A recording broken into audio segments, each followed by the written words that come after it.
Já está no YouTube, já. Exatamente.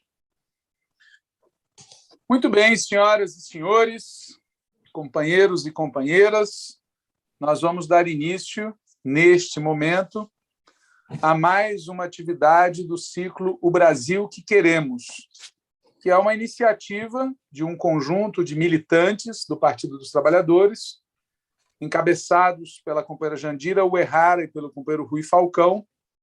Nós já fizemos uma atividade, contando com a presença da Esther Bemergui e do Márcio Postman, e agora faremos uma segunda atividade, contando com a participação da professora Maria Carlotto e do José Genuíno. A ideia é que ambos falem, primeiro o José Genuíno, depois a Maria Carlotto, creio eu. É o contrário, Walter. Ao contrário, ok. Primeiro a Maria Carlotto, depois o José Genuíno, e em seguida nós teremos comentários do Rui Falcão e da Jandira Uehara. Havendo tempo, nós abriremos para perguntas ou também para questões dos que estiverem conosco aqui na sala Zoom, de onde essa atividade está sendo gerada. Da outra vez, isso foi possível, desta vez não sabemos se será, mas temos esperança. Sem mais delongas, Maria Carlotto, lembrando que o nosso tema hoje é a política, o Estado e a Constituinte. Espero que tenha sido ouvido por todos e todas. E vamos lá, então, com a professora Maria Carlotto. A ideia é que cada um aqui no início de 20 a 30 minutos. Maria Carlotto, é contigo. Tá. Boa tarde, Walter. Boa tarde a todas e todos que estão assistindo, Jandira, Genuíno, Rui Falcão. Bom, a gente se coordenou, Genuíno e eu vou... na verdade, eu preparei uma fala fazendo uma espécie de histórico das constituições para destacar o que eu acho que tem de específico e de importante na Constituição de 88, que não é o ponto de chegada, mas o ponto de partida de algo que nós temos que construir, né? Muito rapidamente, vou concluir, né, com o contexto que explica essa novidade da Constituição de 88. Tá? Muito rapidamente, o Brasil teve, né, com a Constituição de 88, 7 constituições. A primeira delas, né, de 1824, foi outorgada pelo imperador, né, que dissolveu a Assembleia Constituinte em 1823, então o Brasil já começa com um golpe, né, o Brasil independente, e institui o que tem de relevante para a minha reconstrução histórica é que a Constituição de 1824 estabelece, né, o poder moderador do imperador como quarto poder, né, então algo que vai permanecer assombrando aí nosso regime político até hoje, né, com o artigo que abre possibilidade para uma possível tutela militar, mas, além disso, a Constituição de 1824, naquilo que havia, né, de muito limitado de organização política e direito a voto, estabelecia o voto restrito a homens livres, proprietários, com um certo nível de renda fixado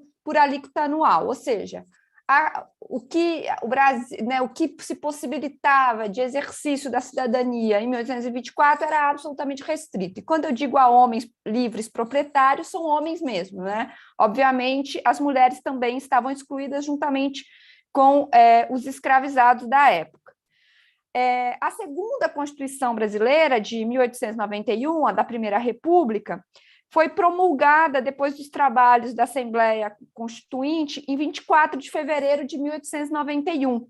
Né? É a primeira Constituição presidencialista que estabelece o federalismo, portanto, né, reconhece uma certa autonomia para os estados, na época era até uma autonomia bastante considerável, né, sem a figura do poder moderador tão forte. Mas o que me interessa aqui destacar mais do que essas características gerais do regime, que eu não vou entrar, é o fato de que a Constituição de 1891 amplia o sufrágio e, portanto, o exercício, né, da cidadania política, ainda que mantenha a exclusão das mulheres, dos analfabetos, né, que constituíam, na época, a maioria absoluta da população. Portanto, a Constituição, a primeira Constituição republicana do Brasil, limita, né, o exercício da cidadania política a uma minoria, né, de homens brancos e, em geral, proprietários, né? Embora na lei, na forma, se amplie, se exclua o caráter mais forte do voto censitário, na prática continuava um voto censitário. Para não mencionar todos os demais problemas, né, que estão bem caracterizados nesse primeiro momento da República, né, em termos do exercício da cidadania política. A terceira Constituição, de 34, também foi promulgada depois dos trabalhos da Assembleia Constituinte, instituída em 33. Né? Em relação à Constituição anterior, né, a Constituição de 34 reconhece pela primeira vez o direito de voto das mulheres. Na verdade, isso já havia sido reconhecido pelo Colégio Eleitoral de 32, mas é a primeira vez que uma Constituição reconhece o voto feminino.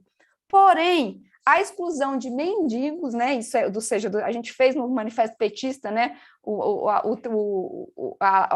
conversa com o Júlio Lancelotti, né, e mendigos aqui é como se usava, né, o termo não é meu, né, é da própria Constituição. E analfabetos continuava excluindo do exercício da cidadania política a maior parte da população brasileira. Né? Mas a Constituição de 34 atende algumas demandas da classe média urbana da época, né? Particularmente ali, um movimento tenentista, e institui voto secreto, a justiça eleitoral, né? E o voto obrigatório. A Constituição de 34 é emendada em 35, já abrindo caminho para a nova Constituição de 37 do Estado Novo, que é outorgada pelo Getúlio, dissolve partidos, concentra poder no executivo e praticamente, né, não tem nada a comentar do ponto de vista do sufrágio universal, ou seja, a extensão do sufrágio, né, porque era uma Constituição de tipo fascista. A quinta Constituição, de 46, promulgada pelo Congresso recém-eleito, também ela retoma, né, o caráter liberal, entre aspas, né, da Constituição de 34, reconhecendo, né, autonomia dos poderes, liberdade de greve e associação, voto secreto obrigatório, esses aspectos formais, né, incluindo aí uma certa autonomia a estados e municípios.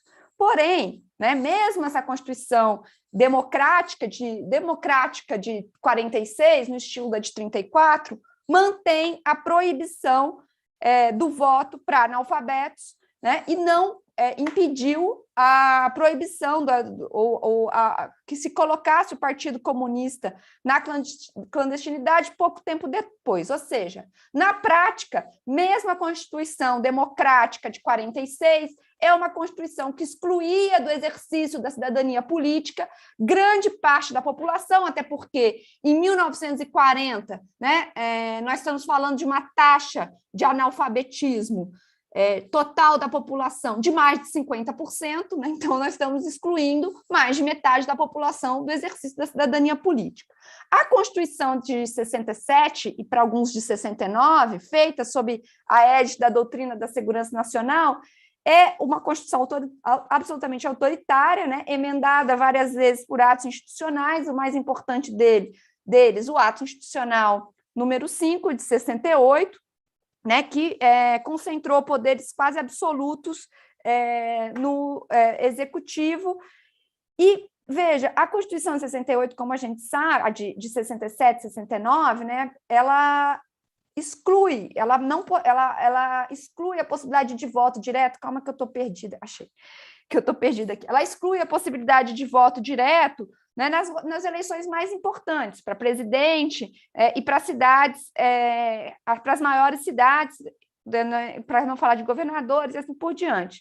Mas mesmo onde o voto era permitido, continuava se excluindo analfabetos, o que na prática excluía a maior parte da população. O que eu quero dizer com isso, né, e para não falar que a Constituição, né, não permitia liberdade de associação, autorizava a censura, a perseguição, dentre outras aberrações que nem convém comentar, né, porque todos nós já sabemos. O que me interessa destacar, a partir breve história, é que a Constituição de 88 ela traz uma novidade histórica que, a meu ver, não é de menor importância, porque é a primeira vez que você associa liberdade plena de associação política, né, de organização política, com um sufrágio universal de fato, porque a Constituição de 88, pela primeira vez na história, autorizou o voto de analfabetos.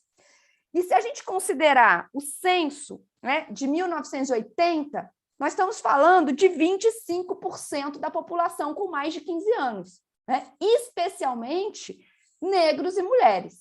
Né? Se a gente considerar a taxa de alfabetização, né, da população brasileira, a medida de interditar o voto de analfabetos, que existiu mesmo nas constituições democráticas brasileiras até 88, né, nós estamos falando, né, que é uma medida que excluía 20% dos homens brancos do exercício da cidadania política, se a gente considerar na cidadania política o direito ao voto, né, 22% das mulheres brancas, 43% dos homens negros e 46% das mulheres negras. Ou seja, a decisão, né, que perdurou, né, por toda a história, mesmo das democracias, né, das constituições democráticas, de excluir do exercício da cidadania política os analfabetos, restringia o espaço político ao que o Florestan Fernandes chamava de circuito fechado. Né? Era muito baseado na ideia de que, mesmo sob os regimes democráticos, né, que tiveram, como a gente sabe, curta duração, a Constituição de 34, que é a primeira Constituição efetivamente democrática, dura ali pouco mais de 3 anos, a de 46, né, não chega a 2 décadas, né, de vigência, mas ainda essas constituições, né, que permitiam alguma liberdade de associação, interditavam o exercício da cidadania política para grande parte da população brasileira. Então, essa novidade histórica se associa, no caso da Constituição, né, de 88, com um conjunto de direitos sociais e mais, né, de organização do orçamento público, né, que caminhou virtualmente, ou seja, né, em termos ideais, para uma universalização de um conjunto de políticas, dos quais eu destaco o acesso à educação básica, à saúde e à previdência social. Né? É claro que isso tem, por previdência social, na verdade, seguridade social, né? Um conjunto de direitos sociais.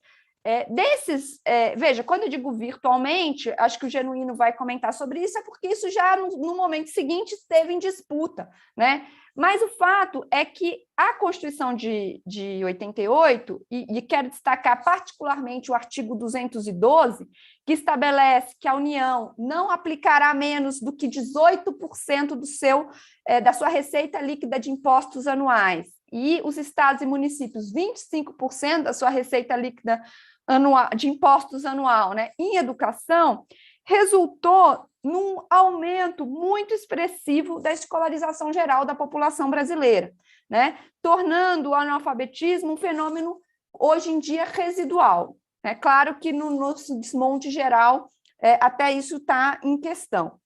Né? Mas, veja, esse aumento geral da escolarização não é um fenômeno menor se a gente pensa os efeitos disso em termos de acesso, né, a uma certa discursividade, a uma elaboração histórica, né, a toda uma discussão que é importante para o exercício da cidadania política e que se reflete, né, aí ao longo dos anos 90, numa pressão dos movimentos populares para o acesso à universidade, que resultou nos governos do PT num conjunto de políticas de expansão ao nível máximo, né, da escolarização, né, que são as universidades públicas, incluindo particularmente negros, filhos da classe trabalhadora e mulheres, que hoje compõem a maior parcela dos estudantes de universidades públicas federais brasileiras. Essa novidade histórica, né, de você ter uma liberdade de associação atrelada à expansão do sufrágio e a um conjunto de políticas, né, particularmente uma manutenção de patamares mínimos, né, de investimento em educação, só foi possível por uma forte mobilização, ou seja, foi a organização social, né, do novo sindicalismo, do movimento negro, particularmente no movimento negro unificado, que durante a década de 80 organizou um conjunto de protestos, dos chamados protestos negros, dos quais o mais simbólico foi a marcha de 13 de maio de 88, né, no centenário da abolição, que instituiu o 20 de novembro, né, resultou na instituição do 20 de novembro como data de comemoração efetiva da abolição da escravidão e do movimento antirracista brasileiro, o movimento feminista, né, com os coletivos de mulheres, né, nas associações de bairros, o movimento gay, o movimento indígena, as comunidades eclesiais de baixas, que já foram muito comentadas, ou seja, todo um ambiente político que possibilitou essa novidade histórica, né, que eu estou chamando de novidade histórica, que não é certamente o ponto de chegada que desejamos, né? Mas é um ponto de partida, né, para se debater que tipo, né, o que é que nós vamos fazer daqui para frente, né? Ou seja, uma cidadania política estendida para a maior parte da população. Isso não foi sem importância, né, porque pela primeira vez se possibilitou um exercício, né, de uma experiência política relativamente diferente daquilo que o Florestan Fernandes chamou de democracia restrita. Muito embora o próprio Florestan Fernandes dizia que a tendência era que, como não havia uma ruptura definitiva com o passado, e a Constituição de 88, né, não rompeu definitivamente com o passado, tanto é que tem a possibilidade de tutela militar, que tem, né, a propriedade como cláusula pétrea, né, possibilitou uma transição democrática muito frágil, né, porque não definiu a tortura como crime hediondo, né, como crime contra a humanidade não prescritivo e assim por diante. Ou seja, o que o Florestan dizia, né, é que, como não havia, no caso brasileiro, uma ruptura decisiva com o passado o tempo inteiro cobra o seu preço em círculos, né, de reposição estrutural disso que ele chamava democracia restrita, que eu acho exatamente o que nós estamos experimentando, né, nesse atual momento. Ou seja, a Constituição de 88, né, eu acho que ela tem uma novidade histórica que resulta das lutas sociais, né, do ambiente político dos anos 80, que era um movimento muito efervescente. Eu estava preparando, né, fazer um parênteses, eu estava preparando uma aula sobre a Lélia Gonzalez, que foi a única mulher na executiva nacional do PT de 81 a 84, né?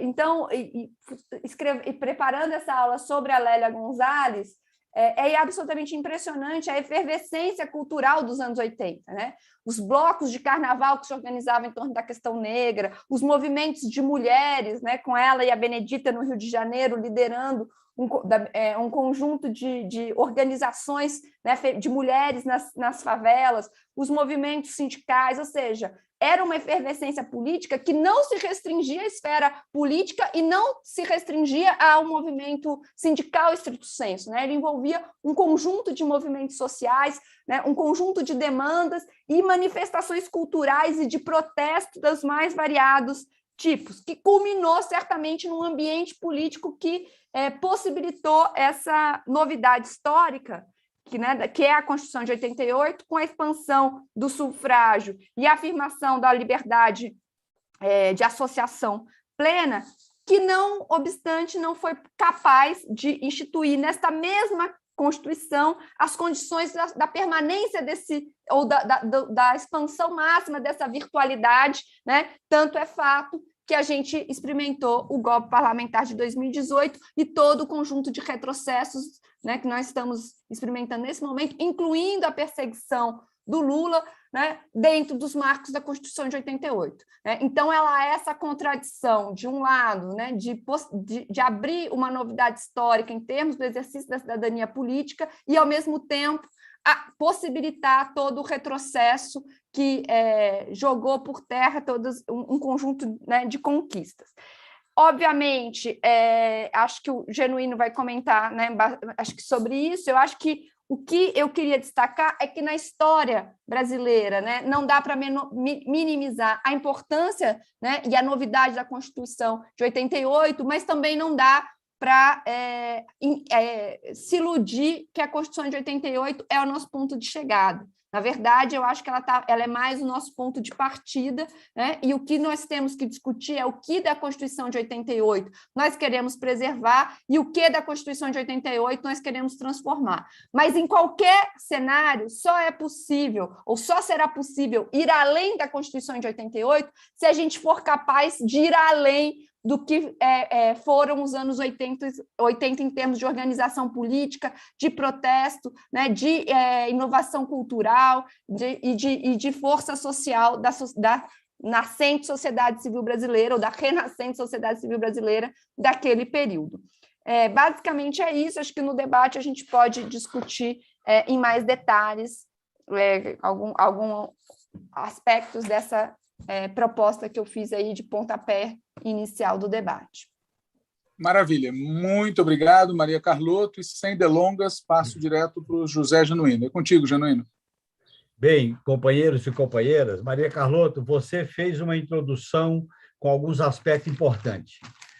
O que você chama de novidade histórica como um ponto de partida, neste processo, essa novidade histórica, ela foi, no meu modo de entender, coagulada, foi destruída, ela foi interrompida com o golpe de 2016 e com os vários processos que foram anulando o que representou a Constituição de 88.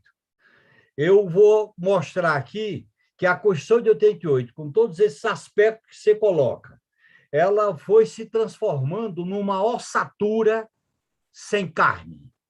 E aquele processo extremamente rico, produto de uma transição conservadora pactuada por cima, que foi diante do fracasso do colégio eleitoral, diante da morte do Tancredo, diante do fracasso do Plano Cruzado e diante da crise do governo Sarney, aquelas três grandes decepções históricas, elas produziram uma situação política em que a esquerda, principalmente o PT, que foi uma ala esquerda da transição conservadora, ele deu passo significativo no sentido de acumular força em não ir ao colégio eleitoral e se preparar para um processo que veja bem, a emenda que convoca a Constituinte, ela chamava Congresso Constituinte, mas nós conseguimos transformar o Congresso Constituinte em Assembleia Nacional Constituinte. Este processo é extremamente rico e você deu pinceladas importantes. Agora, veja bem, a Assembleia Nacional Constituinte, nas questões centrais do regime do sistema capitalista, as relações de propriedade, a natureza do Estado, os instrumentos e os aparelhos de dominação, como Forças Armadas, sistema de justiça, segurança pública, a relação do Brasil com o mundo, nas questões centrais que foram discutidas, foram debatidas, ela não representou uma transformação, porque ela estava nos marcos de uma transição conservadora.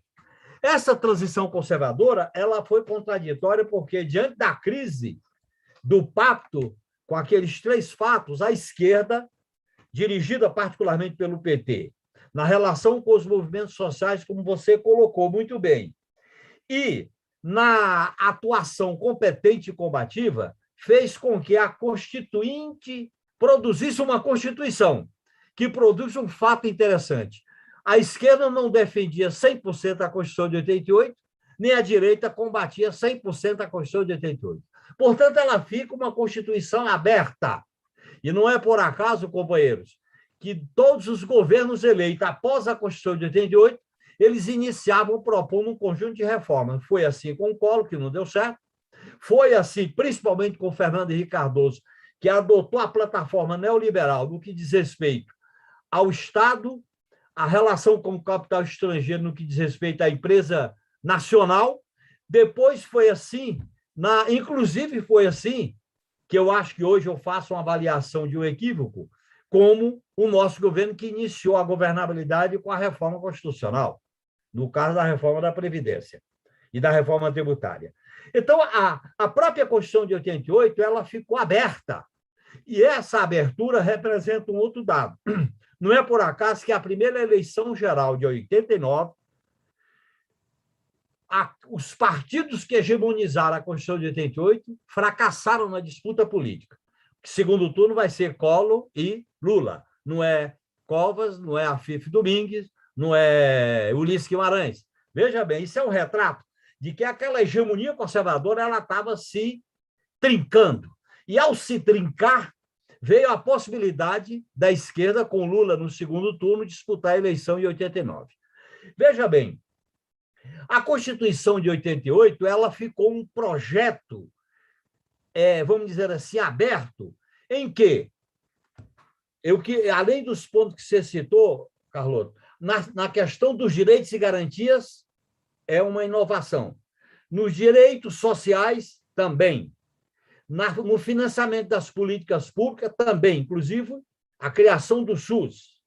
No capítulo sobre educação. E, pela primeira vez, a Constituição introduziu o capítulo do meio ambiente e o capítulo de tratar os povos indígenas, inclusive esse debate que vai acontecer agora do marco temporal, e ela vai discutir uma questão interessante. E aí houve uma aliança da esquerda com a direita nacionalista da época, que foi manter o conceito de empresa nacional, o papel do Estado, e uma certa relação de autonomia com o modelo dos Estados Unidos como potência hegemônica no momento do unilateralismo. Essa Constituição ela foi disputada, inclusive com a proposta de revisão 5 anos depois. E é interessante que o próprio impasse da Carta Constitucional se materializou na revisão constitucional que não se viabilizou 5 anos depois com aquele plebiscito sobre o sistema de governo. Pois bem, se considerar as relações de propriedade, as instituições do Estado, a relação com o capital estrangeiro, a relação com o capital financeiro, que a gente avançou na Constituição com o juro de 12%, e, paradoxalmente, foi o nosso governo que revogou o juro de 12%. E na questão federativa, quando veio a hegemonia do modelo neoliberal, que foi a base do Plano Real, eles alteraram a autonomia federativa e tal. Eu estou com isso dizendo o seguinte: esse feito histórico, que foi a Constituição de 88, e você tem razão, e esse feito histórico, companheiros, eu ligaria com a primeira intervenção desse nosso ciclo de debate, da Esther, quando ela disse que qualquer mudança do Brasil, o Brasil tem que reconhecer pelo menos 3 coisas, que é um país negro, é um país feminino e é um país indígena. Isso foi muito forte e presente na Assembleia Nacional Constituinte. Por quê? Porque a esquerda fez uma aliança com a ascensão dos movimentos sociais e foi para a disputa de participação popular com 30 mil assinaturas. Aí nós furamos por dentro aquela hegemonia, mas nós não atingimos as questões centrais. Por isso que o PT fez uma declaração de voto, citando as relações de propriedade na terra, a questão da tutela militar, do sistema de justiça, a questão dos meios de comunicação e a tortura não ser criminalizada como crime contra a humanidade. Se nós considerarmos que a Constituição de 88 sofreu até hoje, o Rui deve ter esse dado mais detalhado, o último levantamento, ela sofreu 115 emendas. Essas 115 emendas atingiram corações, atingiram vértebras da Constituição de 88. E essa Constituição de 88, ela foi assumindo, ao longo do processo político, particularmente com o golpe de 2016, um conservadorismo do poder, da oligarquia do poder político. Aquilo, Rui, que você coloca muito bem no artigo seu sobre o desafio do PT no século XXI, que você coloca: firmou-se entre nós a convicção de que o sistema oligárquico burguês, historicamente dominante no Brasil, não pretende assegurar o desenvolvimento sustentável, a justiça social, direitos civis, independência e soberania. Quer dizer, esse sistema político, quando eu falo sistema político, eu estou falando do regime político, não estou falando da natureza do Estado. Esse regime político, materializado no papel do sistema de justiça, materializado no papel do Executivo, do Parlamento, da tutela das Forças Armadas, do Ministério Público e dos vários órgãos da alta burocracia do Estado, como o Tribunal de Contas da União, AGU, CGU, Polícia Federal, toda a parafernália que representa o Estado burguês, e esse regime produzido por esse Estado, ele é um regime oligárquico, elitista, conservador. E ele se fundamenta a partir, principalmente, do golpe de 2016. Eu diria até que havia uma disputa. Havia uma disputa. O próprio regime político que nós disputamos na Constituinte, ele vai, ao longo da transição, assumindo um caráter mais conservador. E eu vou dar aqui alguns exemplos. Não é por acaso que eu ligaria o fato de ontem, que é aparentemente positivo, e é, do Supremo Tribunal Federal, quando nós instalamos a Constituinte, não é por acaso que a manifestação que o Poder Judiciário não tinha legitimidade para instalá-la estava correta. Mas esse Poder Judiciário, ele assume o protagonismo, após a promulgação da Constituição, de dizer que as suas competências estariam recepcionadas pela Constituição. Isso foi uma súmula, foi uma resolução. Quer dizer, o próprio Supremo disse: minhas competências estão assimiladas por uma Constituição que representou, em algumas coisas, uma ruptura. Segundo fato, as declarações de inconstitucionalidade, elas são declaradas pelo Senado e não pelo Supremo. O Supremo diz que é e o Senado é que declara. Isso também foi considerado, por resolução do Supremo, uma mutação constitucional. Terceiro item, o Supremo relativizou uma questão, a alma da Constituição de 88, que é a cláusula pétrea dos direitos e garantias. Você não pode nem emendar quando se trata de eliminar direitos, no caso das cláusulas pétreas, no caso da precarização, no caso da terceirização. Por quê? O artigo 5º, o artigo 7 e o artigo 6 são artigos que fundam um poder constituinte, vamos dizer assim, radicalmente democrático. Isso foi relativizado por decisões do Supremo. E quando o Congresso abre a possibilidade de discutir a prisão em segunda instância, está matando aquilo que é conhecido como cláusula pétrea do regime político, que é os direitos e garantias individuais, que não pode ser mudado nem por emenda constitucional, só por uma outra constituinte. Segundo fato grave, a PEC 95, ela derruba, de uma lapada só, o sistema de saúde, educação, assistência social, porque estabelece o teto. E o projeto de desenvolvimento tecnológico e científico da Constituição de 88, ele fica limitado pela PEC 95, que estabelece o teto de gastos. Se você trouxer essa questão para a viabilização de uma Constituição de direitos, eu acho que foi um grande avanço que você colocou aí, Maria Carlota. Agora, teve duas questões que a Constituição nós perdemos e ela não enfrentou, que foi a reivindicação da comunidade LGBTQIA+, que era a questão da orientação sexual, e a questão dos direitos das mulheres.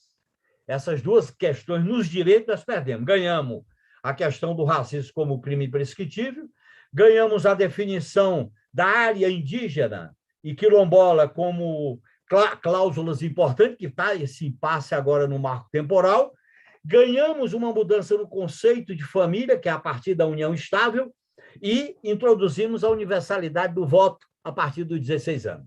Esta chamada Constituição Cidadã, como Ulisses Guimarães chamou, ela estava aberta. Como ela estava aberta, produto da crise da transição, e na crise da transição, a esquerda assumiu um protagonismo no momento em que o PT soube trabalhar contra a ordem, e olhem bem, isso é lição para hoje. Nós, da Constituinte, soubemos trabalhar com a ideia de entrar lá com a posição definida, o PT apresentou um projeto de Constituição, e a gente disputou todas as questões estratégicas. Terceiro, a gente fazia aliança pontual por cada artigo. Aí, então, a gente fazia a ideia que eu trago hoje da frente de esquerda e, ao mesmo tempo, fazer alianças pontuais em alguns pontos. Isso tem a ver com a visão nossa sobre, na linha política estratégica do partido, o nosso texto, Walter, que foi Só a luta impedirá a catástrofe, diz que o destino do Brasil está em jogo. E o significado estratégico do PT está em jogo. E na linha política do que é uma mudança radical e profunda, nós situamos no programa como questão central uma Assembleia Nacional Constituinte, livre e soberana, convocada com essa finalidade para redefinir, refundar as instituições do regime político democrático. Questões essas que foram agravadas, hegemonizadas a partir do golpe de 2016. É bom lembrar que, a partir do golpe de 2016, a questão da prisão em segunda instância, teve a questão do crime de responsabilidade sem crime, no caso da Dilma, teve a questão da prisão do Lula, teve a questão do teto, teve a questão do Banco Central Independente, e que se acentua, volta a se acentuar, 3 instituições que representam o chamado poder moderador que você citou, que vem da Constituição de 24. As Forças Armadas, com o artigo 142, o Supremo Tribunal Federal, com esse protagonismo político que foi desenvolvido desde a Constituição de 88, e a questão do Ministério Público Federal. Não é por acaso que, da Constituição de 88, são as 2 instituições chamadas de permanente, as Forças Armadas e o Ministério Público Federal, que são forças autônomas, inclusive que zelam pelos poderes. Olha bem, tanto o Ministério Público como as Forças Armadas diz lá na Constituição, zelar pela harmonia e independência dos poderes. Como? E o Poder Legislativo, e o Poder Executivo, e o Poder Judiciário? Você tem a sombra do chamado mito do poder moderador, que vem da formação do Estado autoritário, etc. Esse é um problema crucial que nós não enfrentamos na Constituinte. Eu coloco isso para dizer aqui que o debate sobre o regime político é uma questão central da ligação da tática com a estratégia. Por isso que a resolução do 6º Congresso do PT coloca isso de maneira clara. E eu acho que nós temos que resgatar esta resolução. Por quê? Porque tem instituições que, se eu ser refundado, eu pergunto, como é que nós vamos mudar o papel das Forças Armadas? Se nem uma emenda simples que mexia no Conselho Nacional do Ministério Público não teve 308. Como é que nós vamos mexer no Banco Central Independente, no teto de gastos? Como é que nós vamos mexer no sistema de justiça? Como é que nós vamos mexer na ordem econômica de integração sul-americana? Como é que nós vamos recolocar o conceito de empresa nacional formada por brasileiros com capital majoritariamente nacional? Porque isso foi alterado. Empresa nacional é qualquer empresa constituída aqui no Brasil. Como é que nós vamos enfrentar esses elementos, eu estou citando alguns, sem uma ruptura com a transição desta Constituição que está retalhada, que está fraudada, que está violentada? Se a gente se limita à reforma constitucional, nós seremos previamente derrotados, porque existe 308 votos. Ou nós caminhamos mitigando um plebiscito para autorizar mudanças constitucionais, ou então, que eu acho que é uma posição recuada, mesmo assim é difícil discutir essa questão, ou então nós temos que acumular força para um processo de uma Assembleia Nacional Constituinte. A vantagem política é que ela aborda a questão do poder. E, ao abordar a questão do poder, nós saímos daquele falso dilema. Vocês tratam a questão do poder ou com a ideia de uma revolução imaginária, o que diz os nossos adversários, ou então vocês têm que se limitar à ordem como ela está definida. A Assembleia Nacional Constituinte, ela abre uma fenda neste falso dilema para abordar uma transição democrática e popular. Porque como é que você vai viabilizar os direitos sociais? Por exemplo, como é que nós vamos viabilizar os direitos das mulheres? Como é que nós vamos viabilizar o direito dos indígenas se acaba com o marco temporal, se eles definem o marco temporal agora no Congresso Nacional? Como é que nós vamos enfrentar a discussão da comunidade, a plataforma da comunidade LGBTQIA+.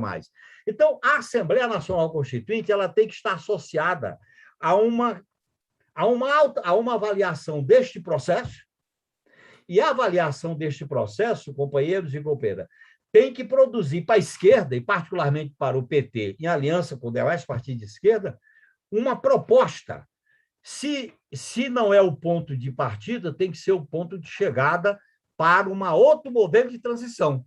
Porque a transição conservadora de 79 a 85, a hegemonia dela, em certa medida, ela foi quebrada. Por isso que ela foi se espedaçando, ora parte com o governo Collor, ora parte com o governo Fernando Henrique Cardoso, ora, em parte, com nós, que nós não enfrentamos essa questão, e esse modelo nos derrubou no golpe.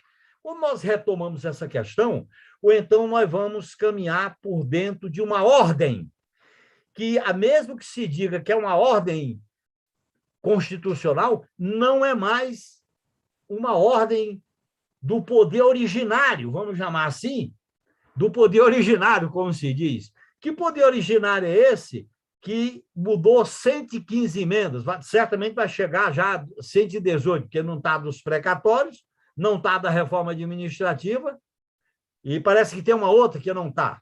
Aí nós vamos chegar a 118 emendas. Nenhuma Constituição do mundo tem essa quantidade de emendas.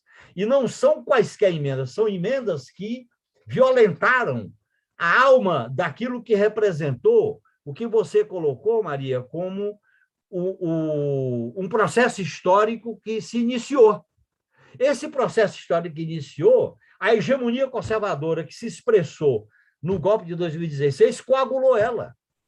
Nós não temos outra alternativa. Eu estou muito convencido que esse debate sobre a Constituinte ele é essencial para uma estratégia de ruptura democrática e popular das forças de esquerda.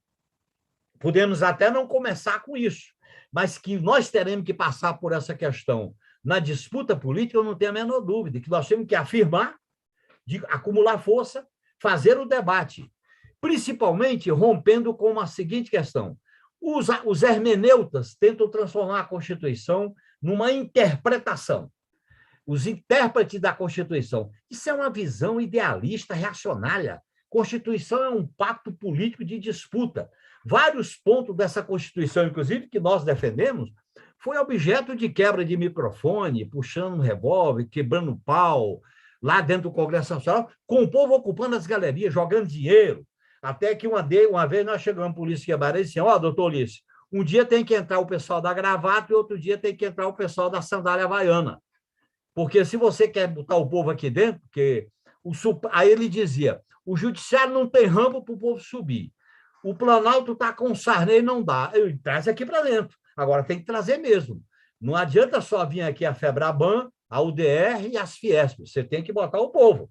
E aí ele abriu para o povo, porque não tinha outro. Aquilo que vinha da transição da ditadura para a democracia, que ela estava amarrada nos aspectos essenciais, ele teve que ceder naquela correlação de força para a pressão popular. Agora, isso não alterou a raiz, a natureza do Estado, do regime, das relações de propriedade e dos instrumentos de coação do Estado. Por isso que o PT fez, eu repito, aquela declaração de voto, que foi essencial. Só que quando nós chegamos no governo, nós esquecemos aquela declaração de voto. Para poder, ao enfrentar a Constituição, a gente tinha que ter levado em conta algumas coisas. Eu coloco isso porque, como eu fiz parte, Walter, Rui, Maria Carlotto, Jandira, eu fiz parte desse processo, mesmo na revisão constitucional de 93, o PT foi correto em não aceitar a revisão constitucional. Vocês sabem que eu defendia que fizesse a revisão.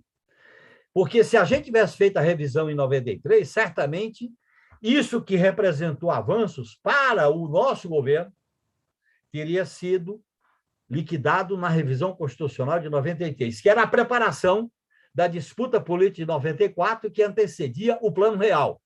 Eu estou colocando esses dados para vocês entenderem como a disputa de hegemonia estava em aberto.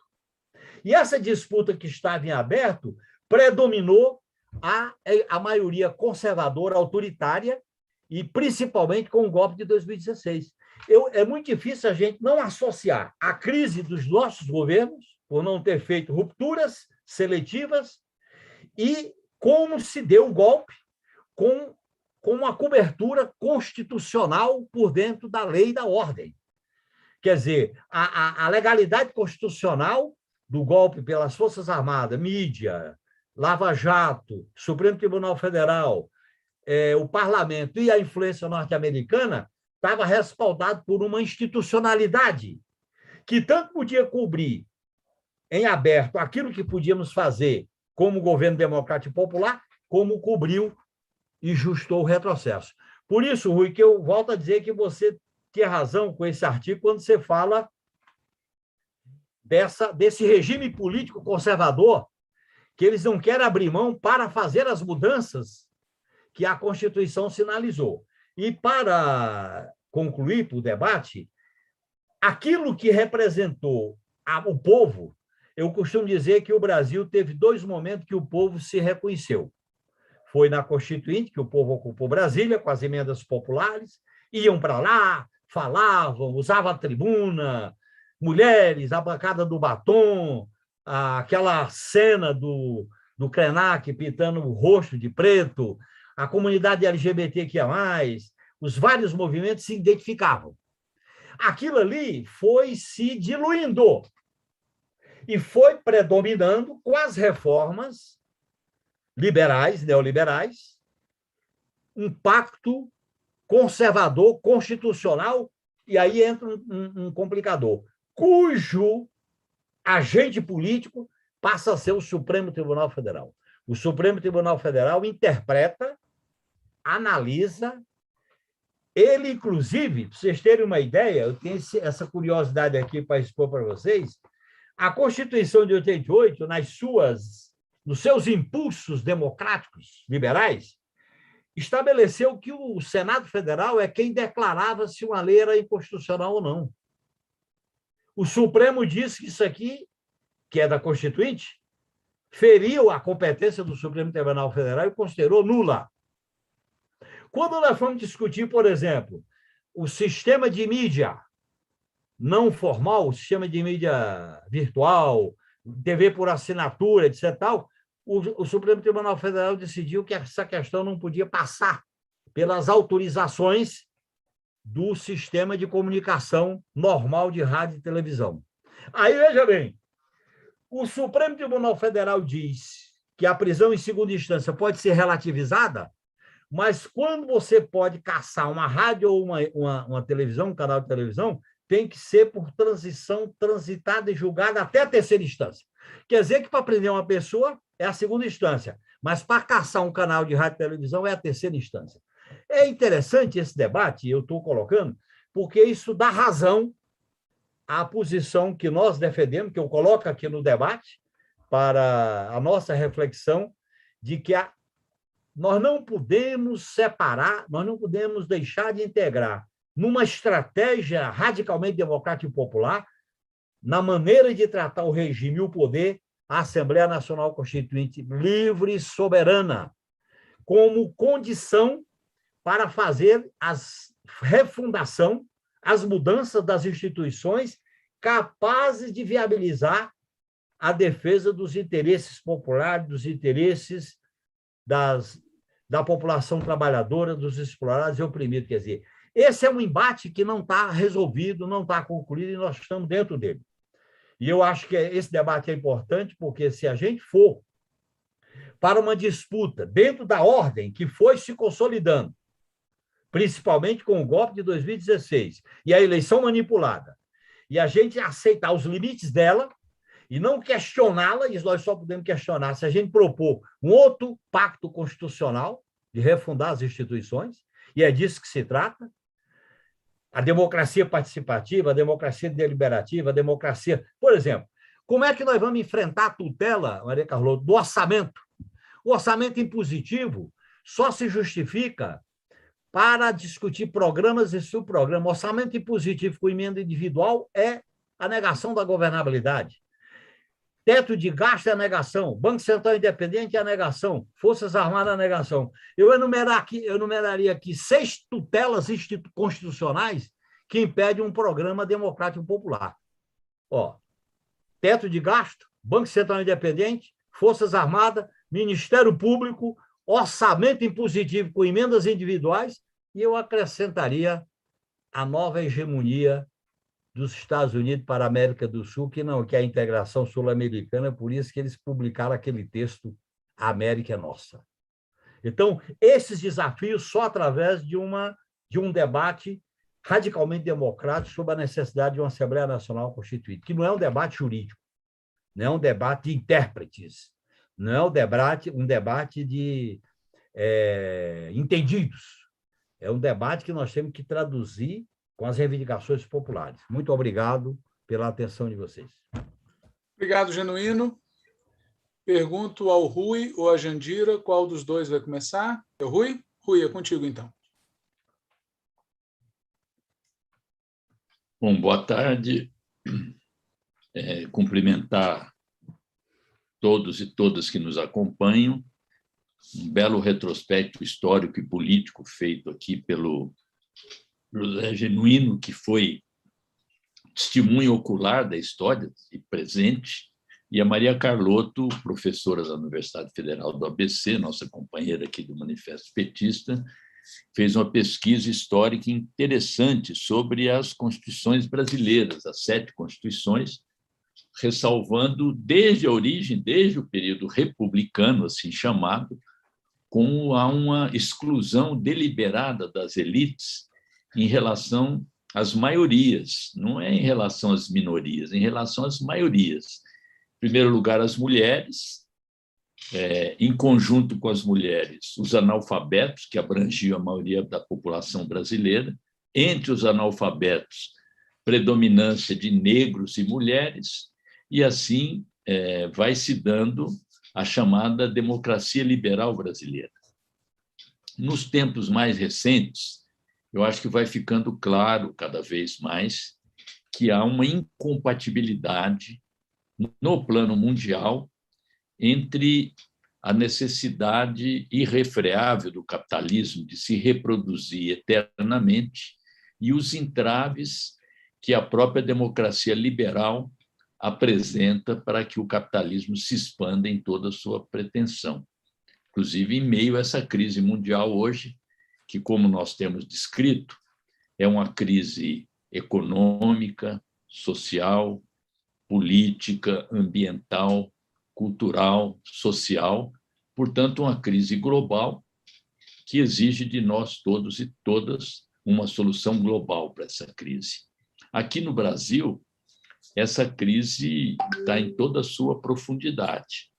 São 20 milhões de famintos, um outro tanto de desempregados. Agora mesmo saiu a revisão dos chamados empregos e metade do que se previa em termos de expansão do emprego já foi cortado. E a expansão do emprego se dá hoje majoritariamente pelos empregos informais, ou seja, sem carteira assinada, numa repercussão da reforma trabalhista, que dizia que era feita para aumentar os empregos, para melhorar a situação dos trabalhadores, e a gente vê que todas essas reformas têm um conteúdo regressivo, tanto no plano das relações de trabalho, como no plano social também. Nós vemos agora o absurdo da venda de ossos. Os ossos que eram disputados nos açougues, como restos, agora tem o osso de primeira, segunda e terceira categoria. Quer dizer, é o capitalismo levado ao extremo do cinismo, da aberração, conspirando contra a própria existência, porque a crise ambiental, que eu não chamo de aquecimento global, eu chamo de crise mesmo, pode nos levar, no curto prazo, à própria extinção da terra, dos recursos hídricos e assim por diante. Então, na crise que nós vivemos hoje no Brasil, as atenções estão se voltando para onde? Para a disputa eleitoral. E nós temos que associar essa disputa que está presente hoje na discussão de um programa e quais as alternativas que nós temos para vencer essa crise. Então, eu tenho dito que o próprio ritmo da campanha eleitoral vai condicionar o que será possível em termos de recuperação do país, ou seja, resumidamente, nós vamos colher nas urnas o que plantarmos nas ruas. Isso significa, na minha opinião, uma campanha com muita vida, com muita alegria, com muita organização popular, que não será apenas para garantir comitês eleitorais, ampliação das bancadas parlamentares, que é importante, mas para criar comitês de defesa de um programa de governo democrático e popular de recuperação e transformação do país. Esse é um debate que nós estamos fazendo simultaneamente, a ideia de que é preciso remover Bolsonaro. Não podemos ficar retidos a um exame de conveniência eleitoral na linha de que vamos deixar Bolsonaro sangrar, que lá na frente será mais fácil derrotá-lo. Eu acho que cada dia que passa sobre Bolsonaro é um retrocesso a mais. Se não é agora pelo número de mortos, que continua a existir, embora em escala menor, mas pela carestia, pelo aprofundamento do desemprego, pela revogação cada vez maior das conquistas, ainda que limitadas, da Constituição de 88. Nós já não temos mais uma Constituição genuína como aquela que vocês fizeram, com todas as limitações. Hoje nós temos um arremedo de regime democrático, um regime sob tutela militar, em que os instrumentos de participação popular estão sendo cada dia mais removidos, e já eram poucos. Então, colocar na ordem do dia uma mudança de campo, ou seja, pensar numa radicalização da democracia que preserva, sim, direitos e garantias fundamentais da concepção liberal, mas avança em direção a uma democracia com participação popular, uma democracia que não é só representativa, uma democracia que avança nas possibilidades de referendo, de plebiscitos, de consultas populares, de conselhos. E um dos primeiros passos, a meu ver, se não é abrir campo para uma grande mobilização pela convocação de uma constituinte ampla, democrática e soberana, originária, com um parlamento, com uma constituinte que se esgota na elaboração de uma Constituição e elege um outro parlamento, mas que, pelo menos, abrir campo para um referendo revogatório de todas as medidas excepcionais que foram editadas desde o governo golpista de Temer e prosseguem hoje. Agora, inclusive, uma coisa que está passando despercebido nessa PEC dos precatórios, que é o seguinte: o teto de gastos previa, a lei do teto de gastos previa que em 2026, portanto, na metade do período de 20 anos, você poderia rever o teto de gastos através de uma lei complementar. A PEC dos precatórios muda esse item, está passando despercebido. O que a PEC faz? Que em 2026, a revisão do teto de gastos terá de ser feita através de emenda constitucional. Ou seja, em vez da maioria estabelecida por lei complementar, você vai precisar de 308 votos, em 2 vezes na Câmara e no Senado, para alterar o teto de gastos. Não é por outra razão que a classe dominante diz o seguinte: mesmo que o Lula ganhe, nós teremos mais 2 anos de Banco Central independente. Ou seja, há hoje instrumentos de coerção, de jugulamento, para que um governo que se instale, mesmo com a vitória eleitoral significativa, fique cerceado pelas amarras da legalidade burguesa, aprofundada com todas essas medidas que foram editadas a partir do golpe de 2016. Sem essa consciência da gravidade do regime político que está no país, das restrições que existem na área econômica, as vinculações no plano internacional, nós não vamos poder avançar. E aí nós estaremos frustrando o povo brasileiro com a vitória eleitoral, que vai se esfacelar no dia seguinte da vitória eleitoral, tais os limites que existem para o exercício do poder popular conquistado nas urnas. Então, essa é essa abordagem que eu faço aqui, contribuindo para esse debate, Eu acho que é um momento muito grave e esses entraves só poderão ser removidos se, desde já, esse debate ficar muito enfronhado na consciência popular, na organização popular, nos sindicatos, nos vários movimentos sociais que vão ter um papel decisivo nesse movimento.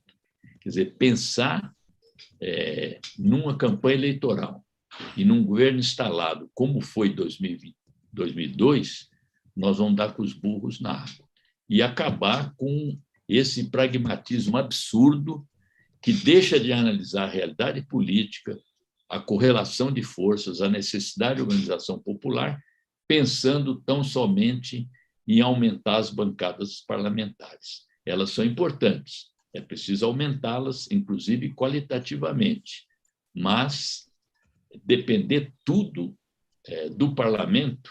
Olha aí o resultado agora da PEC dos precatórios, da reforma trabalhista, da reforma tributária, o congelamento agora no Senado de uma pequena reforma tributária que mexe com a tabela do imposto de renda e instituía a taxação de juros e dividendos, e que está paralisada. Quer dizer, mesmo essas medidas pontuais que existem no mundo todo, elas são drenadas hoje por essa nova correlação que se instalou no país a partir do golpe.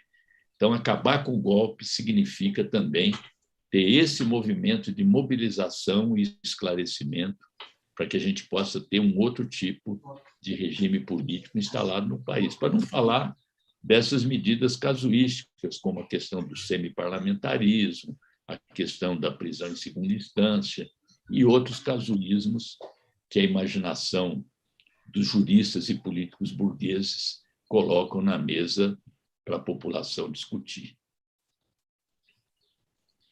Muito bem, muito obrigado, Rui.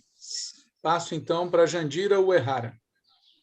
Boa tarde, Walter, Maria, Genuíno, Rui, quem está conosco aqui na sala Zoom e quem nos assiste ou assistirá, né?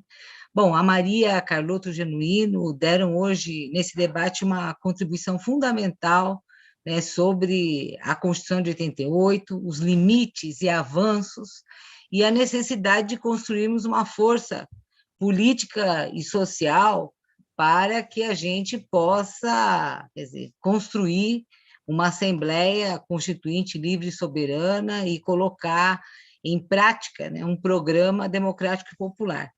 E também quero concordar totalmente com a abordagem que o Rui fez aqui, principalmente sobre os desafios das eleições de 2022, né? Bom, eu acho que a Constituição de 88 e depois a eleição presidencial de 89, elas meio que concluíram um ciclo, né, de lutas políticas e sociais, né, que tiveram início lá no final dos anos 80 e que vão impor um processo de redemocratização do país e o fim da ditadura militar em 84, mas não com as diretas já, né? Mas com um governo eleito por um colégio eleitoral conservador, uma transição conservadora e, portanto, limitada, como bem caracterizou o Genuíno, né? Eu acho que é importante resgatar que foram 559 deputados constituintes, e dos quais 487 eleitos, com 26 mulheres apenas, né? 4, não chegou a 5% as deputadas constituintes. E a esquerda, os progressistas, também não tiveram maioria, né? Foram, salvo engano, 120 constituintes progressistas, né? Ou de esquerda, e 16 do PT. Portanto, minoria, né? Que sozinhos não teriam condições de estar aprovando, né? Ampliação de direitos, enfim, e uma Constituição avançada. O que resultou, as conquistas de 88, elas foram resultado, como bem colocou a Maria, da mobilização dos diversos setores populares, foram resultado de luta social de diversos segmentos, né?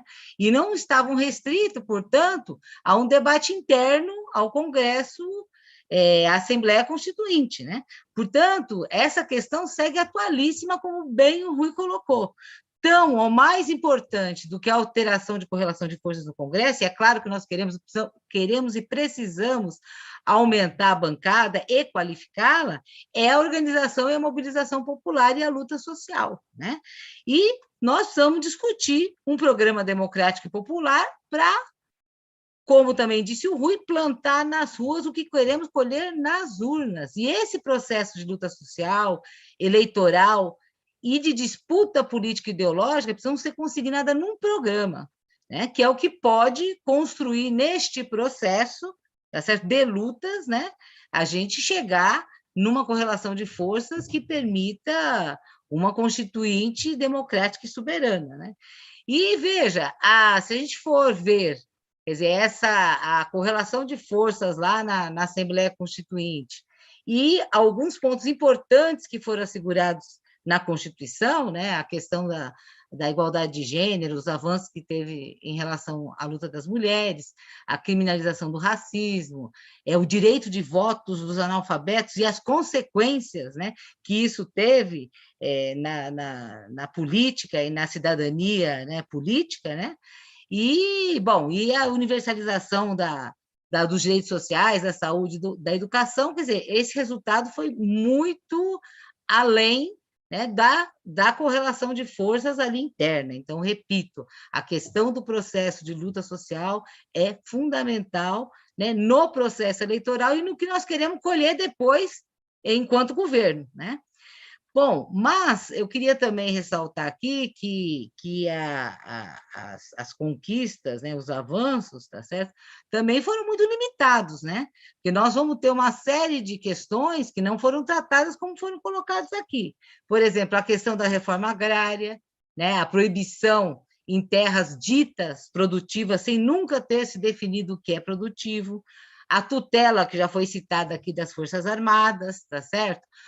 Os critérios de composição dos tribunais superiores que permaneceram os mesmos, e nós bem vimos, né, as consequências, né, disso nesse processo recente, a partir do impeachment da presidenta Dilma, a questão do direito de propriedade igualado ao direito à vida, né, que permeia em muitas questões na Constituição, a manutenção do atrelamento do movimento sindical ao Estado, quer dizer, mantendo o imposto sindical, unicidade. Foram 32 anos pós-constituinte que aprisionaram o novo sindicalismo, né? E, na verdade, fazendo com que também, né, obviamente que não só esse processo, mas o fato de nós não termos avançado na estrutura sindical no Brasil, em muito também é responsável pelo atrelamento, né, pelo aprisionamento, né, do sindicalismo à estrutura sindical conservadora, com todas as consequências políticas, organizativas que isso tem, né? Além do sistema eleitoral também distorcido, injusto, o Senado revisor, etc. O Genuíno colocou aqui uma questão, acho que muito importante, que foram as reformas constitucionais. E lembrar o seguinte, dessas 115 reformas, somente 15 tiveram ampliação de direitos.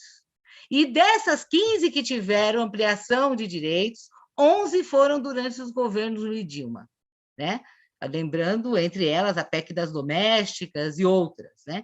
Então, veja, essas reformas constitucionais, elas são fruto de uma disputa, né, do capital sobre o financiamento do Estado e dos direitos sociais previstos na Constituição. Então, essa contradição, essa disputa, essa que é luta de classes, tá certo? É que deram, quer dizer, esse Frankenstein, né? Deram nesse Frankenstein que se tornou a Constituição, né?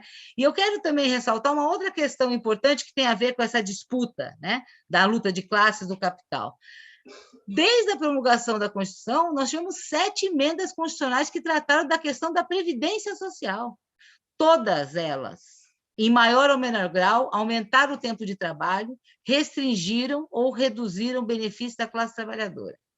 Agora mesmo, na PEC 23, que foi aprovada ontem dos precatórios, tem lá um submarino, que é o quê? Que as dívidas dos institutos próprios de previdência só serão negociadas sob melhores condições se os municípios aplicarem a reforma da Previdência. Quer dizer, mesmo numa PEC que não trata de reforma da Previdência, essa disputa está colocada, está lá, né? Bom, e nós, assim, quando fala PEC, dá arrepio, né? Dá medo, né? Porque PEC, para nós, tá certo? Desde 2016, significa enfrentamento, né? Contra as classes dominantes e enfrentamentos que nós estamos perdidos, né? Então, a PEC 23 ontem teve o resultado que teve, tá certo? Amenizado, não sei, em parte pela decisão do Supremo. A PEC 32, quer dizer, nós estamos lá numa resistência tremenda, conseguindo há um ano segurar a PEC 32. Tá? Eu temo que essa vitória da PEC 23 ontem, quer dizer, também mude essa situação, tá certo? Então, portanto, nós não podemos arredar pé da mobilização contra a PEC 32 e a PEC 18, né? Hoje, a PEC 18, o que é? Reduz a idade mínima do trabalho no Brasil de 16 para 14 anos, acabando com a situação de aprendiz, né? Que hoje está colocada para os adolescentes entre 14 e 16 anos. Então, isso é um absurdo, uma excrescência, isso é legalizar o trabalho infantil, tá certo? Num momento, inclusive, que a maioria da juventude está desempregada ou em subempregos, né, ou na informalidade, quer dizer, não é assim, e nem que tivéssemos em outra situação, isso seria aceitável, obviamente. Então, veja, os ataques vêm de todo lado, né? E nós temos que seguir fazendo a resistência, e isso só mostra, quer dizer, o total aniquilamento, né, dos direitos sociais aí colocados. E dizer o seguinte, que nós precisamos acumular força na luta social e na luta eleitoral, e sabendo fazer quer dizer, essa aliança entre luta entre luta eleitoral e luta social, né? Porque esse processo é fundamental, porque a gente só vai ter condições de ampliar direitos e, ao mesmo tempo, democratizar a estrutura de poder, porque essa contradição entre os direitos e a estrutura do Estado, né? Quer dizer, no bojo da luta de classes, a disputa do capital sobre os recursos públicos, quer dizer, ela só vai ser resolvida quando a gente derrotar as classes dominantes e os capitalistas no país. Então, não tem solução, né? Porque senão, quer dizer, nós vamos ter que travar outros caminhos, tá certo? Muito mais tortuosos e com muito menos radicalidade daquela necessária para que a gente coloque o país noutra direção, né? Então, para concluir, né, dizer o seguinte, quer dizer, essa conjuntura que a gente está vivendo e esses desafios que se colocam agora na luta eleitoral que nós vamos travar, quer dizer, ou a gente consegue mobilizar com um programa, né, com um programa que encante, que mobilize o povo, que coloque perspectiva, que coloque um horizonte, quer dizer, de vida melhor, né, que ao fim e ao cabo é isso, né, de direitos, tá certo? Na ordem do dia, né? Ou nós vamos ter muita dificuldade, mesmo ganhando uma eleição, tá certo? Conseguir atender às expectativas e às necessidades da classe trabalhadora e do povo brasileiro. Então, penso que fazer esse debate, ele é fundamental para que a gente possa acertar os rumos, né, da nossa política aí para esse período, que é um período fundamental, é um período, quer dizer, que ímpar, né, na disputa, na luta de classes no país. Muito bem, obrigado, Jandira. Eu vou devolver a palavra para que a Maria e o Genuíno façam comentários rápidos, em seguida a gente abre, caso alguém queira fazer algum comentário ou alguma pergunta para quem está aqui no chat. Maria, por favor. Eu acho que o que sobressai de todo o debate que fizemos é que a Constituição de 88 ela é contraditória, né? Ela é contraditória no sentido de que ela tem, sem dúvida, vitórias, mas ela também incorpora em si derrotas, e mais do que derrotas, a possibilidade do aprofundamento dessas derrotas ao longo do tempo, o que, de fato, né, a partir de 89, como o Genuíno bem colocou, né, todos os governos eleitos, incluindo o nosso, segundo ele, né, fizeram reformas constitucionais, né, e reformas constitucionais que retiraram direitos, como a Jandira bem colocou, pouquíssimas reformas que ampliaram direitos, as únicas delas durante os nossos, as únicas, né, a grande parte delas, a maioria absoluta, durante os nossos governos, mas o que resulta desse processo muito intenso de reforma da Constituição de 88 é uma destruição daquilo que havia de mais progressista. Ou seja, eu acho que é importante, acho que o que sai desse debate é o que sobrou, né? O que uns chamaram de Frankenstein, outro de arremedo, ou seja, esse arremedo que é a Constituição de 88 não interessa, né, para nós como ponto de partida nem de chegada de uma nova ordem social mais justa e mais democrática. Então, acho que esse é um primeiro aspecto. Um outro aspecto importante que sobressai desse debate é que a gente precisa começar a defender a urgência do momento que a gente está vivendo e a urgência de radicalizar a maneira com que a gente está lidando com esse momento político.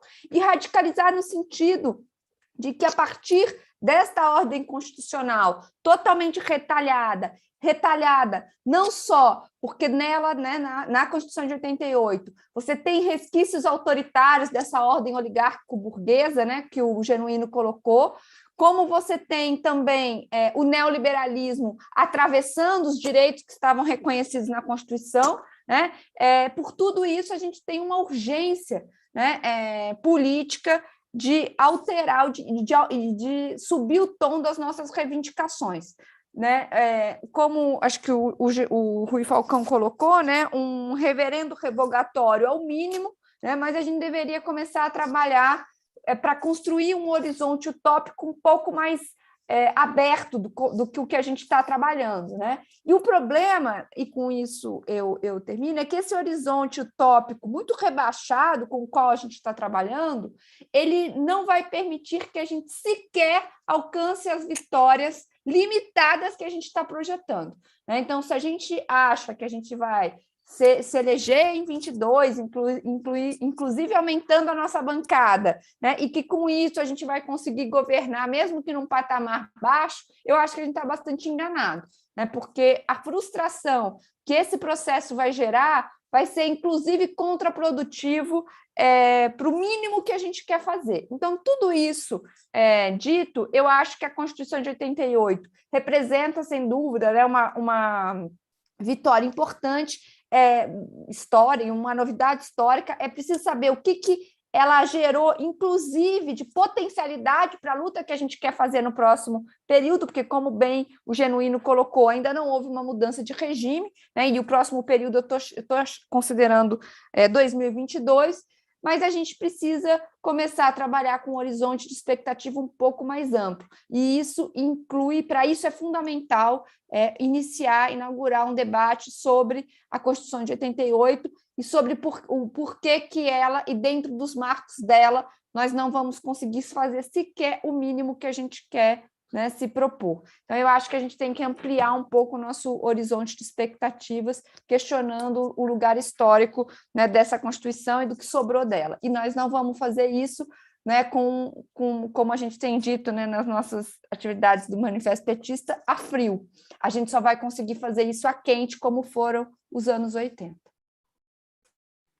Obrigado, Maria. Genuíno, seu comentário. Maria, fazer a quente significa a experiência da Constituinte de 88, que ela foi a quente, que possibilitou a gente mudar o caráter de Congresso Nacional para uma Assembleia Nacional Constituinte. E qual foi o decisivo para incluir reivindicações? Foi a participação popular. Se não tivesse a participação popular, nós teríamos feito a marcação de posição com o projeto de Constituição do PT. A segunda observação que eu queria colocar é o seguinte: nós tivemos 2 momentos de grande ofensiva e de hegemonia conservadora que golpeou a Constituição de 88.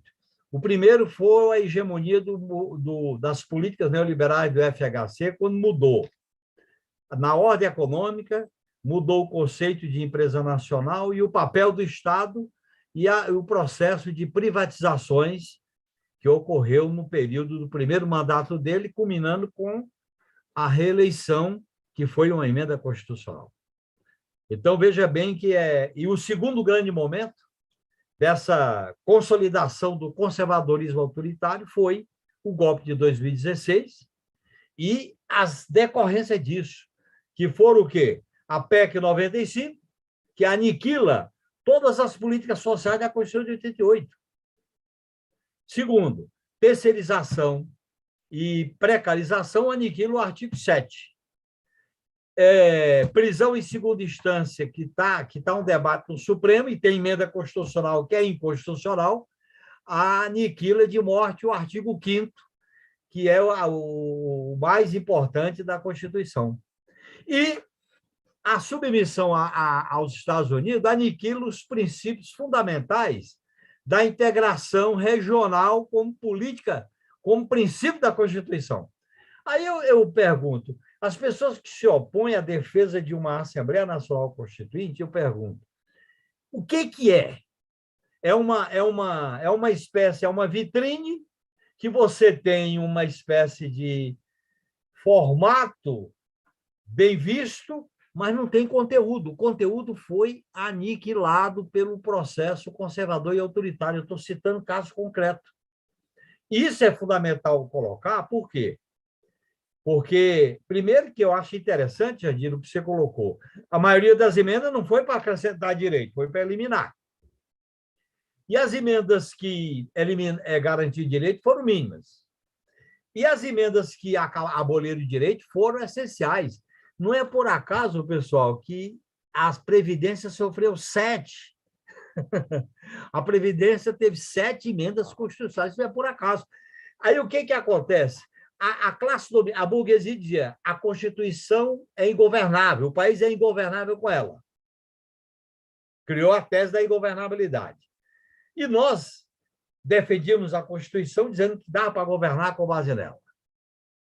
Então, essa questão estava como pano de fundo dessa disputa política, que eu acho que vai estar presente na discussão de um novo programa, que, para viabilizar esse programa, nós temos que ser consequentes e dizer, o caminho é esse, é uma ruptura democrática e popular que viabiliza um programa que combata a fome, o desemprego, a carestia, a submissão aos Estados Unidos, que garanta a integração sul-americana, que garanta a autonomia de um projeto de desenvolvimento tecnológico e científico.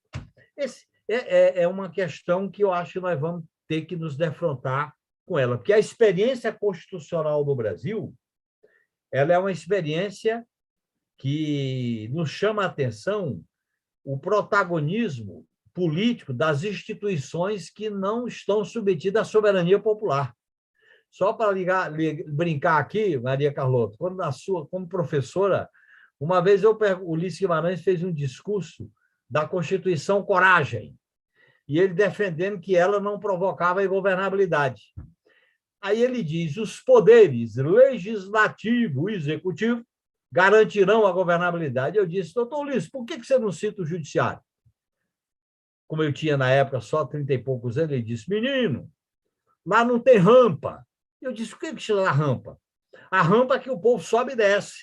Lá não tem rampa, por isso que não adianta ter muita confiança no Poder Judiciário. Uma vez ele disse para mim, Poder Judiciário é órgão de Estado, não é o poder.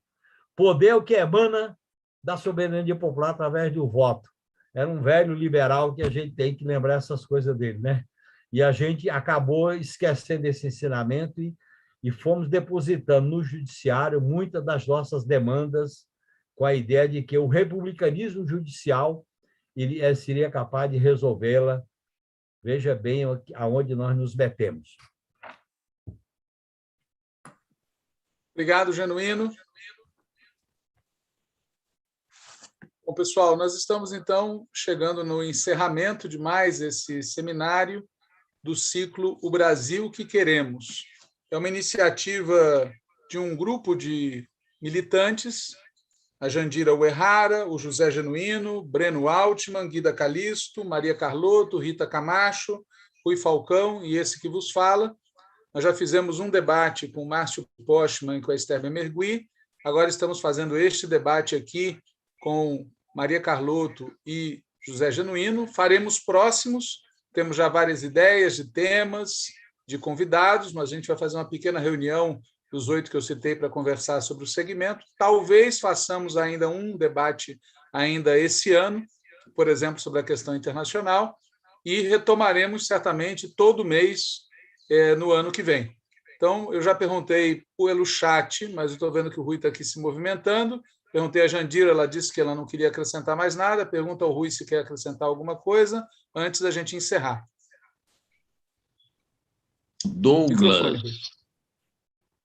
O Douglas Santelano, ele botou uma questão no chat que eu vou comentar rapidamente. Ele se referiu à questão da reforma tributária, que ele acha que é uma coisa importante. Ele fala em simplificação tributária, que é um dos aspectos das propostas de reforma, mas, mais que isso, ele insiste na ideia que é a chave do nosso projeto de reforma, que é retirar a carga tributária sobre o consumo, porque a carga tributária sobre o consumo pune a maioria dos trabalhadores da classe média e jogar o peso da carga tributária, como é nos Estados Unidos, como é nos países da Organização da Cooperação e Desenvolvimento Econômico, da Comunidade Europeia, jogar sobre grandes rendas, grandes patrimônios e grandes heranças. E, naturalmente, mudar a tabela progressiva do imposto de renda e tributar juros e dividendos.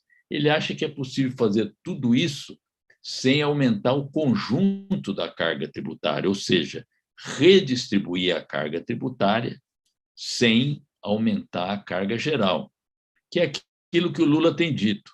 Vamos colocar os pobres no orçamento e os milionários no imposto de renda.